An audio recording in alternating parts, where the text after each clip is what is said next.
जय हिंद साथियों, आप सभी का बहुत-बहुत स्वागत है। जैसा कि आप जान रहे हैं कि इस वीडियो में लगातार आपके लिए जो करंट अफेयर्स है, हिस्ट्री है, पॉलिटी है, ज्योग्राफी है, एनवायरनमेंट है, प्लेलिस्ट के माध्यम से आपको अलग-अलग वीडियो अपलोड की जा रही है।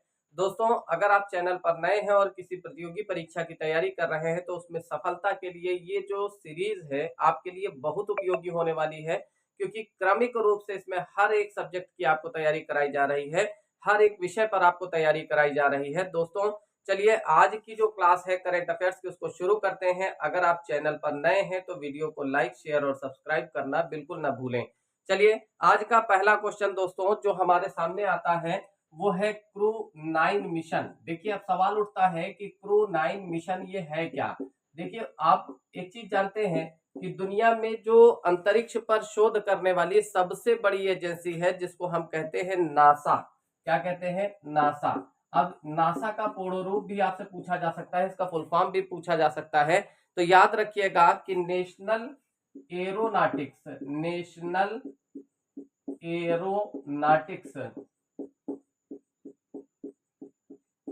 एंड स्पेस एडमिनिस्ट्रेशन ये चीज याद रखिएगा। मिनिस्ट्रेशन इसलिए लिख देते हैं ताकि आप लोग इसको याद कर लीजिए, ठीक है। और दो चार बार जब आप इसको सुनेंगे तो ये आपको याद हो जाएगा। तो national aeronautics and space administration जो है इसने 2024 में कह सकते हैं जून 2024 में एक विमान था। देखिए जून 2024 का मसला है, करंट का टॉपिक है। जून 2024 में इसने एक विमान था जो कि बोइंग कंपनी का था। आप जानते हैं कि बोइंग जो है विमान की एक कंपनी है, ठीक है। तो बोइंग कंपनी का एक विमान था और इस विमान का नाम था स्टार लाइनर। क्या नाम था? स्टार लाइनर, ठीक है। स्टार लाइनर जो विमान है इससे सुनीता विलियम्स जो है वो अंतरिक्ष में जाती हैं, ठीक है। अंतरिक्ष में एक स्टेशन बनाया गया है जिसे अंतरिक्ष स्टेशन कहा जाता है, ठीक है। यहाँ पर क्रू 9 मिशन जो है ये क्यों शुरू किया गया है और क्या है क्रू 9 मिशन ये बता रहा हूं आपको, ध्यान से समझिएगा कि ये जो क्रू 9 मिशन है ये national aeronautics and space administration एक संस्था है जो कह सकते हैं कि विश्व की सबसे बड़ी अंतरिक्ष एजेंसी या अंतरिक्ष पर शोध करने वाली एजेंसी है। और ये अमेरिका में स्थित है। नासा का मुख्यालय कहाँ है? अमेरिका, ठीक है। तो अमेरिका ने क्या किया, इसने एक जो है मिशन लॉन्च किया, एक मिशन चलाया जिसमें उसने बोइंग कंपनी का एक जहाज है जिसका नाम है स्टार लाइनर। तो स्टार लाइनर पर बैठकर यहाँ से सुनीता विलियम्स जो है वो अंतरिक्ष में जाती हैं, जो कि अंतरिक्ष यात्री हैं, महिला अंतरिक्ष यात्री हैं, भारतीय मूल की हैं। तो ये जब वहां अंतरिक्ष में जाती हैं तो ये वहां पर फंस जाती हैं, ठीक है। और इनको वापस लाने के लिए एक अभियान शुरू किया गया कि इनको वापस कैसे लाया जाए। तो वो अभियान कौन सा है? तो वो है क्रू 9 मिशन। आशा कर रहे हैं कि क्रू 9 मिशन आप समझ गए हो। कहने का तात्पर्य बस इतना है कि क्रू 9 मिशन एक अभियान है जो नासा ने शुरू किया है, यानी नासा का फुल फॉर्म क्या होगा? National aeronautics and space administration. और ये विश्व की सबसे बड़ी अंतरिक्ष एजेंसी है, अंतरिक्ष पर शोध करने वाली संस्था है। और भारतीय मूल की जो सुनीता विलियम्स है, जब ये अंतरिक्ष में जाती हैं तो अंतरिक्ष में किस जहाज से जाती हैं? तो बोइंग से जाती हैं। बोइंग का स्टारलाइनर नाम का जहाज है जहां पर जाकर ये फंस जाती है। अंतरिक्ष स्पेस जो बना हुआ है, जहां पर एक कमरा बना हुआ है जिसमें लोग रुकते हैं, ठीक है। जो वैज्ञानिक यहाँ से जाते हैं शोध करने के लिए वो वहां पर रुकते हैं। तो वह उस जगह पर जो है जाकर फंस जाती है सुनीता विलियम्स और उनको वापस लाने के लिए एक अभियान शुरू किया गया है। और ये अभियान जो है किसने शुरू किया है? नासा ने। नासा के साथ साथ और कौन शामिल है? तो इसमें एक कंपनी और है जिसे कहा जाता है स्पेस एक्स, ठीक है। ये भी अंतरिक्ष की एक एजेंसी है। तो स्पेस एक्स और नासा ने मिलकर सुनीता विलियम्स को लाने का जो अभियान छेड़ा है उसका नाम क्या है? उसी का नाम है क्रू मिशन 9। दोस्तों अगला क्वेश्चन ध्यान दीजिएगा। अगला है समुद्र लक्ष्मण। क्या नाम है? समुद्र लक्ष्मण। पूछा जा सकता है कि समुद्र लक्ष्मण क्या है। दोस्तों ये जो समुद्र लक्ष्मण है ये एक युद्धाभ्यास है। क्या है ये? युद्धाभ्यास। अब आप कहोगे कि युद्धाभ्यास क्या होता है? तो दोस्तों छोटी छोटी सी चीज आपको बताते चलेंगे। युद्धाभ्यास का मतलब होता है युद्ध का अभ्यास। जब दो देश हैं और उनके सामने एक सी सिचुएशन आ जाए, मान लीजिए आतंकवादियों ने एक बस को किडनैप कर रखा है, उसको हाईजैक कर रखा है, अब उस बस को छुड़वाना है। तो हर देश अपने अपने दिमाग से, अपने अपने आइडिया के हिसाब से उस पर काम करेगा, एक्शन करेगा। तो उसको सीखा जाता है एक दूसरे से, जो है इस तरह की तकनीक, रक्षा तकनीक जो है उसको सीखा जाता है। और इसको सीखने के लिए बिल्कुल युद्ध का माहौल बनाया जाता है। कुछ लोगों को उसमें जो है बनाया जाता है कि आप आतंकवादी हो, आप बस को हाईजैक करके रखोगे, और बाकी लोग जो है उसको छुड़ाने का प्रयास करते हैं। तो अलग अलग देश के सैनिक उसमें लगते हैं, ठीक है। तो युद्धाभ्यास में बिल्कुल युद्ध की तरह अभ्यास किया जाता है। इसमें बाकायदा गोलियां भी चलती हैं, लेकिन वो रबर बुलेट होती हैं, यानी उससे किसी को कोई नुकसान नहीं होता है। लेकिन ये सीखा जाता है कि हमसे कहीं पर भी गलती ना होने पाए, और अलग अलग देश के लोग जो है वो क्या करते हैं, युद्धाभ्यास करते हैं।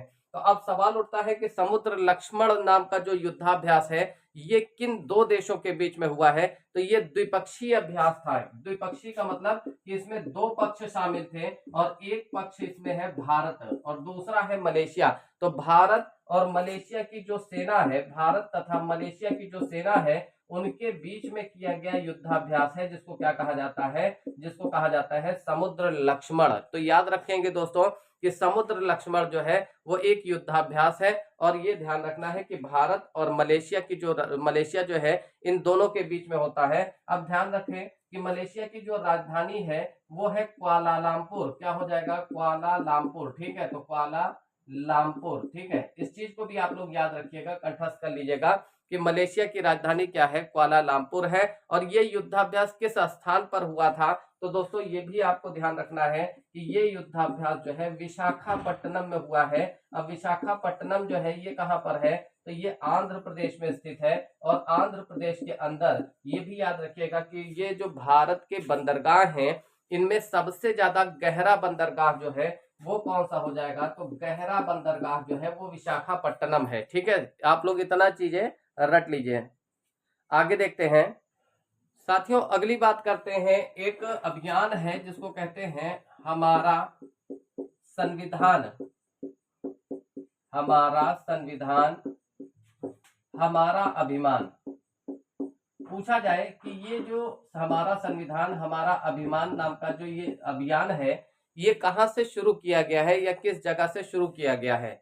दोस्तों ये जो अभियान है ये राजस्थान से शुरू किया गया है। कहां से? राजस्थान से। और राजस्थान में कहां से शुरू हुआ है? तो ये शुरू हुआ है बीकानेर से, ठीक है। इस चीज को याद रखिएगा। अब बीकानेर जो है, बीकानेर को हम कहते हैं ऊंटों की नगरी। क्या कहा जाता है इसको? ऊंटों की नगरी। तो ये भी आपको याद रखना है कि ऊंटों की नगरी कहा जाता है, ठीक है। और रेगिस्तान का जहाज अगर कभी भी कह देता है, तो रेगिस्तान का जहाज किसे कहेंगे? तो वो ऊंट को कहा जाएगा। और ऊंट का कुबड़ आपने देखा होगा। ये सारे क्वेश्चन पूछे जाते हैं दोस्तों। तो करंट तो आपका चल ही रहा है, साथ में आपका जो ट्रेडिशनल क्वेश्चन है वो भी आपको मिलते जाएंगे। याद रखिएगा, ऊंट का जो कुबड़ होता है, ऊंट का कुबड़, इसमें वसा का संचय होता है। ये जो ऊंट होता है एक एक हफ्ता बिना पानी पिए रेगिस्तान में चल सकता है, और इसीलिए इसे रेगिस्तान का जहाज भी कहा जाता है। इस लाइन को भी आप लोग याद रखेंगे। तो हमारा संविधान हमारा अभिमान, ये योजना राजस्थान से शुरू हुई है। और राजस्थान में कहाँ हुई है? तो बीकानेर में। अब राजस्थान जो है आपको पता है कि एक बहुत कह सकते हैं पर्यटन स्थल भी है, वहां पर काफी सारे और लोग घूमने भी जाते हैं।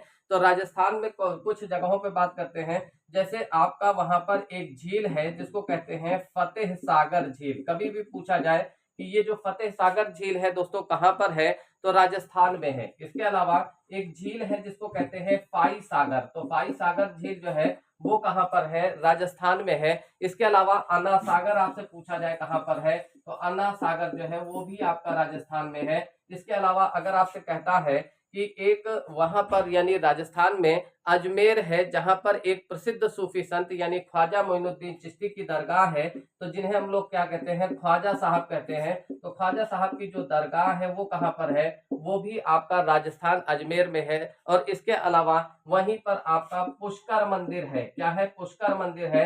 दोस्तों ये जो पुष्कर मंदिर है पूरे भारत में ब्रह्मा जी का एकमात्र मंदिर है, इसलिए बहुत ज्यादा इंपॉर्टेंट है। क्योंकि आप भगवान विष्णु के मंदिर देखेंगे, शिव जी के मंदिर देखेंगे, लेकिन ब्रह्मा जी के मंदिर आपको नहीं मिलेंगे। तो ब्रह्मा जी का पूरे भारत में एकमात्र मंदिर है जिसको हम पुष्कर मंदिर कहते हैं। और ये कहां पर स्थित है? तो दोस्तों ये हमारा राजस्थान में है। इसके अलावा राजस्थान की जो राजधानी है वो जयपुर है। और जयपुर को हम लोग क्या कहते हैं? इसको पिंक सिटी के नाम से जाना जाता है। क्या कहते हैं? तो इसको पिंक सिटी भी कहा जाता है। या गुलाबी शहर के नाम से जाना जाता है, ठीक है। तो पिंक सिटी या गुलाबी शहर के नाम से राजस्थान को जाना जाता है। साथ ही साथ याद रखना है दोस्तों कि सरिस्का नाम का जो राष्ट्रीय उद्यान है, सरिस्का नाम का जो राष्ट्रीय उद्यान है ये कहाँ पर है, तो सरिस्का राष्ट्रीय उद्यान जो है दोस्तों ये भी राजस्थान में स्थित है। सरिस्का नाम का राष्ट्रीय उद्यान कहाँ है, राजस्थान में है। इसके अलावा जो आपका डिंडवाना नाम की एक झील है जो स्थित है राजस्थान में, कहाँ पर है, डिंडवाना झील जो है वो राजस्थान में है। राजस्थान की अगर प्रमुख जनजाति की बात की जाए तो वहां पर जो भील जनजाति है, भील है, दमारे है और साथ साथ है सांसी नाम की जनजाति वहां पाई जाती है। तो भील, दमारे, सांसी और कुंजर नाम की जो जनजाति है, तो भील, दमारे, सांसी, कुंजर ये सब किस राज्य की जनजातियां हैं, तो आप लोग याद रखिएगा दोस्तों कि ये राजस्थान की जनजातियां हैं। अगले करंट के क्वेश्चन पर आते हैं। अगर आपसे कहा जाए कि मिस वर्ल्ड 2024 किसे चुना गया है, ठीक है, इनका जो नाम है दोस्तों वो है क्रिस्टीना प्लिस्कोवा। क्या नाम है, क्रिस्टीना प्लिस्कोवा। नोट कर दें, क्रिस्टीना क्रिस्टीना और प्लिस्कोवा, तो क्रिस्टीना प्लिस्कोवा। अब सवाल उठता है कि ये कहां पर, मतलब ये जो है कहां की रहने वाली है, मूल रूप से कहां की निवासी हैं, तो दोस्तों ये याद रखिएगा ये चेक गणराज्य की रहने वाली हैं। किस देश की हैं, तो चेक गणराज्य की, ठीक है। अब चेक गणराज्य जो है इसकी राजधानी क्या है, तो दोस्तों याद रखना है कि प्राग, और ये वही स्थान है। और पूछा जाए कि प्राग जो है वो किस नदी के किनारे है, तो उस नदी का नाम है विस्चुला। कौन सी नदी हो जाएगी, विस्चुला नामक नदी के किनारे है। एक बात यहाँ पर आपको और याद रखनी है कि इसी स्थान पर अंतरराष्ट्रीय खगोल संघ की बैठक हुई थी। कभी भी पूछता है कि विश्व खगोल संघ कौन सा है, खगोल संघ की बैठक कब हुई है, तो खगोल संघ की जो बैठक हुई थी वो यहाँ पर हुई थी 24 अगस्त 2006। कब हुई थी, 24 अगस्त 2006 को।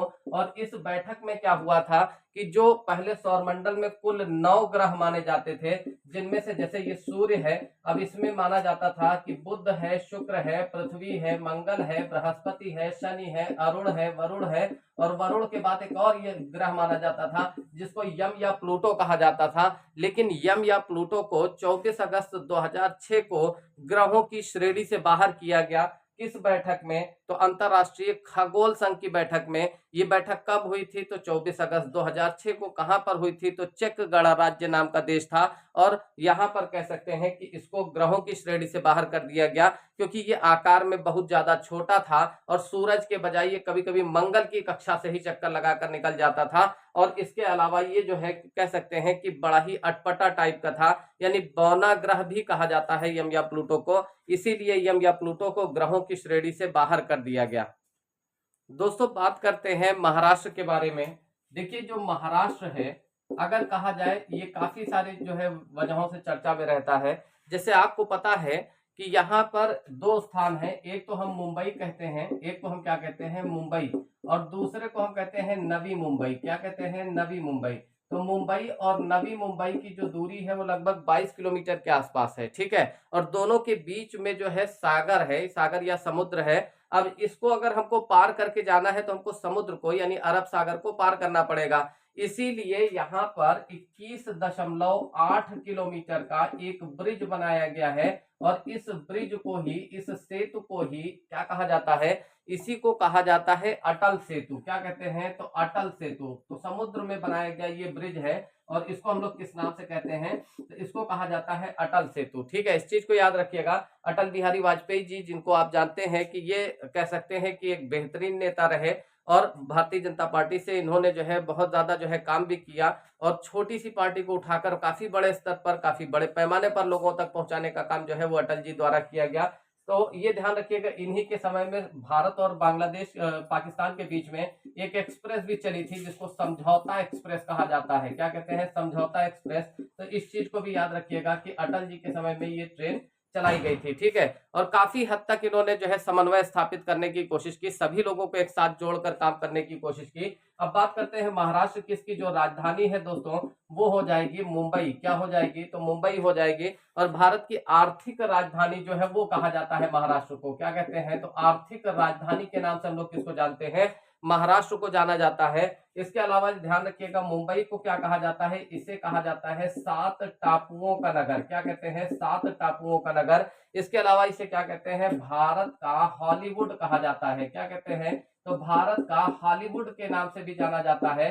और साथ ही साथ दोस्तों ये भी याद रखना है कि इसे हम कह सकते हैं भारत का प्रवेश द्वार। तो कभी भी आपसे पूछता है कि भारत का प्रवेश द्वार के नाम से किसको जाना जाएगा, तो वो कहा जाएगा मुंबई को। भारत का प्रवेश द्वार किसे कहेंगे, मुंबई को कहा जाएगा। यहाँ के जो मुख्यमंत्री हैं उनका नाम है एकनाथ शिंदे। क्या नाम है, मुख्यमंत्री जी का नाम है एकनाथ शिंदे। याद रखना है कि मुख्यमंत्री हैं एकनाथ शिंदे। इसको भी याद रखना है बच्चों।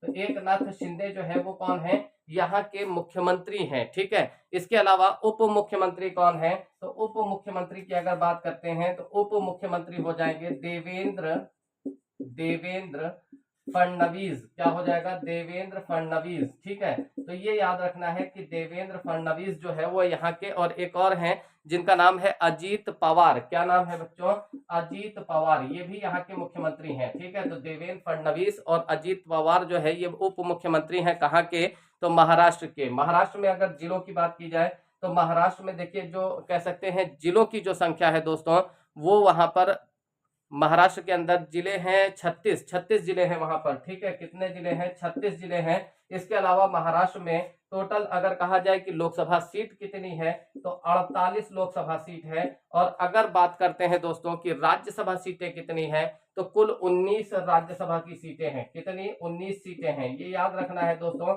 और वहां का जो विधानमंडल है वो द्विसदनात्मक है। जैसे हमारे उत्तर प्रदेश के अंदर जो है द्विसदनात्मक है, यानी निचला सदन जो है वो विधानसभा कहलाता है और उच्च सदन जो है वो विधान परिषद कहलाता है। तो ये कैसा है, तो द्विसदनात्मक है, यानी यहाँ पर भी 2 सदन है, तो द्विसदनात्मक। ठीक है, इसको भी याद रखना है आप लोगों को। ये सारे फैक्ट आप लोग ध्यान रखिएगा, बहुत ही जरूरी फैक्ट है आपके लिए, और इनमें कहीं भी आप जो है जरा सा भी गड़बड़ न कीजिएगा।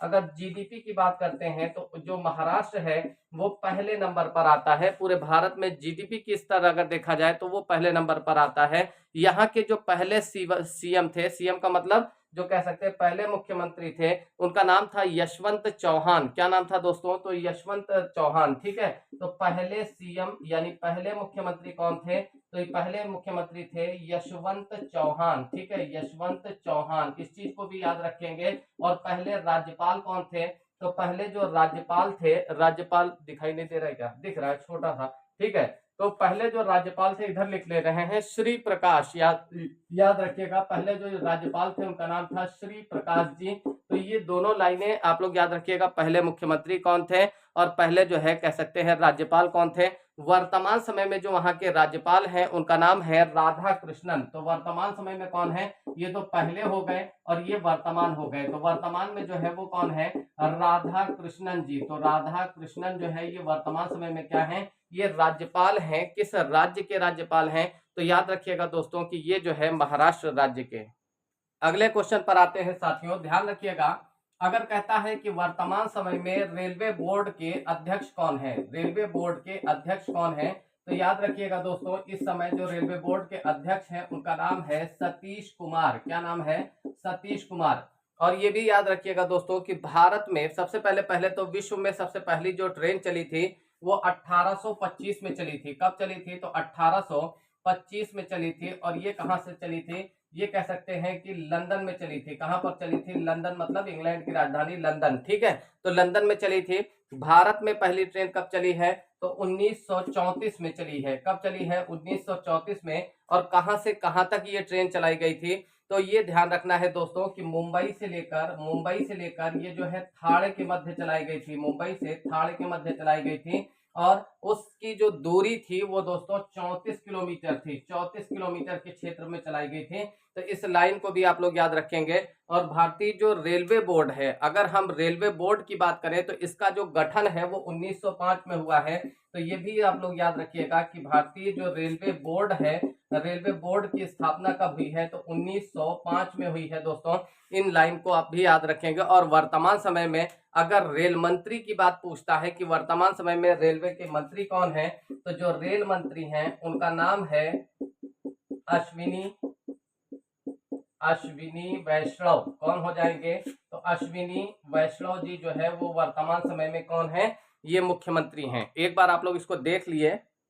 दोस्तों अगला टॉपिक बड़ा ही आपका इंपॉर्टेंट होने वाला है। अगर आप लोग वीडियो पर नए हैं तो इसको लाइक करना ना भूलें, शेयर करना ना भूलें, ताकि हम लोगों को इसी तरह से मोटिवेशन प्राप्त हो और आप लोगों के लिए अच्छी वीडियो हम लोग लेकर आते रहें। चलिए आगे बढ़ते हैं। देखिए अगर कहा जाए कि ओलंपिक खेल, अब बात कर रहे हैं ओलंपिक खेल में, तो ओलंपिक खेल आप ये याद रखिएगा दोस्तों कि सबसे पहले इस खेल की जो शुरुआत हुई है वो यूनान से हुई है। कहां से हुई है? तो यूनान से हुई है। और यूनान में कहां पर हुई है? तो एथेंस नाम का एक नगर है, तो यूनान के एथेंस नगर के ओलंपिया नामक गांव भी है और ओलंपिया नामक स्थान भी है। तो ओलंपिया नामक स्थान से इस खेल की शुरुआत हुई है। ओलंपिक खेल हर 4 साल पर होते हैं। कितने वर्षों पर आयोजित होने वाली प्रतियोगिता है? 4 साल पर होते हैं। और इसमें जो है कह सकते हैं इसका जो स्वर्णिम वाक्य है वो है और तेज और अच्छा और ऊंचा, इस तरह से करके है। ठीक है। और ये ध्यान रखिएगा दोस्तों इसमें कुल 5 छल्ले होते हैं, यानी ओलंपिक जो ध्वज होता है उसमें कितने छल्ले होंगे? तो छल्लों की संख्या कितनी हो जाएगी? 5 छल्ले होंगे। आधुनिक ओलंपिक खेल जो है वो 1896 से शुरू माने जाते हैं। और इसको शुरू करने का यानी आधुनिक ओलंपिक खेल कभी भी आपसे कहता है कि इनकी शुरुआत कब हुई है? तो आधुनिक ओलंपिक खेल जो है दोस्तों ये आपके शुरू हुए हैं 1896 से। और किसने शुरू किया है? तो इसका जो जनक कहा जाता है Robert Pierre, Robert Pierre de Coubertin, ये इनका नाम है। ठीक है। तो याद रखिएगा इन्होंने शुरू किया था ओलंपिक खेल। और 2024 में ये ओलंपिक खेल अभी खेले गए हैं। आपको पता है कि 2024 के ओलंपिक खेल हुए हैं और इन ओलंपिक खेलों में भारत ने जो है 17वां स्थान प्राप्त किया है। यानी भारत किस नंबर पर है? तो सॉरी 71वां स्थान प्राप्त किया है। 17 नहीं होगा बल्कि यहाँ पर क्या हो जाएगा? 71वां 71 स्थान प्राप्त किया है। ठीक है। इसमें भारत ने कुल 6 पदक जीते हैं। भारत ने कितने पदक? 6 पदक जीते हैं। ठीक है। तो 6 पदक के साथ भारत जो है वो 71वें स्थान पर है, यानी 71 स्थान पर है। ठीक है। भारत ने एक सिल्वर पदक जीता है, एक सिल्वर जीता है और इसके अलावा 5 जो है वो ब्रांज पदक जीता है। ठीक है। तो 5 जो है ब्रांज पदक जीता है। इसके अलावा अगर कहा जाए कि सबसे ज्यादा जो है इसमें शीर्ष पर कौन सा देश था, तो पहले नंबर पर दोस्तों इसमें हो जाएगा अमेरिका। पहले नंबर पर जो देश आया है उसका नाम है अमेरिका। दूसरे नंबर पर चीन हो जाएगा और तीसरे नंबर पर जापान हो जाएगा। भारत की स्थिति कितनी है? 71। ठीक है। तो इस लाइन को भी आप लोग याद रखेंगे, बहुत जरूरी क्वेश्चन है, दिमाग में रखिएगा, कहीं भी गलती ना होने पाए इन क्वेश्चंस में। दोस्तों अगला क्वेश्चन ये ध्यान रखिएगा, MIRV। MIRV क्या है? ये एक टेक्निक है, ये एक तकनीक है जहां पर हम किसी एक मिसाइल से कई सारे टारगेट यानी मल्टी टारगेट को जो है हिट कर सकते हैं। और भारत ने अभी हाल ही में इसकी सफलता जो है प्राप्त कर ली है। तो भारत जो है इस चीज में सफल हो गया है। भारत की एक मिसाइल है जिसे हम कहते हैं अग्नि 5। क्या कहते हैं? अग्नि 5। ये जो अग्नि 5 है दोस्तों ये 5000 किलोमीटर तक मार करने वाली मिसाइल है। यानी आप सोच सकते हो कि इसको एक महाद्वीप से दूसरे महाद्वीप तक दागा जा सकता है। तो इसीलिए इसको कहा जाता है एक अंतर महाद्वीपीय मिसाइल या इंटर कॉन्टिनेंट मिसाइल जो है वो कहा जाता है ब्रह्मोस। ठीक है। तो ब्रह्मोस जो है दोस्तों ये ध्यान रखिएगा कि जो है मिसाइल है अग्नि 5 जो कि इंटर कॉन्टिनेंट है, एक महाद्वीप से दूसरे महाद्वीप तक मार करने वाली मिसाइल है। तो दोस्तों याद रखिएगा कि इस टेक्निक को भारत ने सफलता से जो है पूरा किया है, यानी इस टेक्निक को भारत सीख चुका है, समझ चुका है और अब वो अपने एक ही मिसाइल से कई सारे जो है टारगेट को हिट करने की क्षमता रखता है। और ये चीज जो है आप ध्यान रखिएगा किस मिसाइल के द्वारा संभव हुई है? तो अग्नि 5 से। और साथ ही साथ दोस्तों ये भी याद रखिएगा अगर हम बात करें तमिलनाडु की, किसकी बात कर रहे हैं? तमिलनाडु की। जो तमिलनाडु के वर्तमान समय में जो मुख्यमंत्री हैं या ये कह सकते हैं मुख्यमंत्री कौन हो जाएंगे? तो स्टालिन जी वहां के मुख्यमंत्री हैं, इसको याद रखिएगा। और वर्तमान समय में वहां के जो राज्यपाल हैं RN रवि, कौन हो जाएंगे? तो RN रवि। साथियों उम्मीद कर रहे हैं कि आज का जो करंट अफेयर्स का सेशन है वो आप लोगों को पसंद आया होगा। कल आप लोगों से फिर भी मुलाकात होगी कुछ नए तथ्यों के साथ, कुछ नए फैक्ट के साथ। दोस्तों अगर चैनल पर नए हैं तो वीडियो को लाइक शेयर जरूर कीजिएगा। और सबसे बड़ी बात अगर आप तैयारी कर रहे हैं किसी भी परीक्षा के लिए, चाहे वो आप पीसीएस की परीक्षा देना चाह रहे हैं निकट भविष्य में, या फिर आप जो है समीक्षा अधिकारी का एग्जाम देना चाह रहे हैं, तो आप हमारी जो ऑनलाइन क्लास है उसका डेमो आप ले सकते हैं। और इसके लिए आपको हमारे इस नंबर यानी 7275129052 इस पर आपको जो है मैसेज करना है कि सर मुझे डेमो चाहिए, मैं फला जगह से हूँ। ठीक है, इसके बाद आपको डेमो दिया जाएगा। आप सीधा कन्वर्सेशन है, आप जहां पर भी पढ़ रहे हो, जिस भी टॉपिक को पढ़ रहे हो, वहां पर हमसे क्वेश्चन पूछ सकते हो। हम आपको जो प्रॉब्लम्स है उनसे आपको जो है बताएंगे उनके बारे में। तो दोस्तों आज बस यहीं पर रोकते हैं, कल आपसे फिर मुलाकात होगी सेम टाइम सेम चैनल पे। तब तक के लिए नमस्कार, जय हिंद, जय भारत साथियों।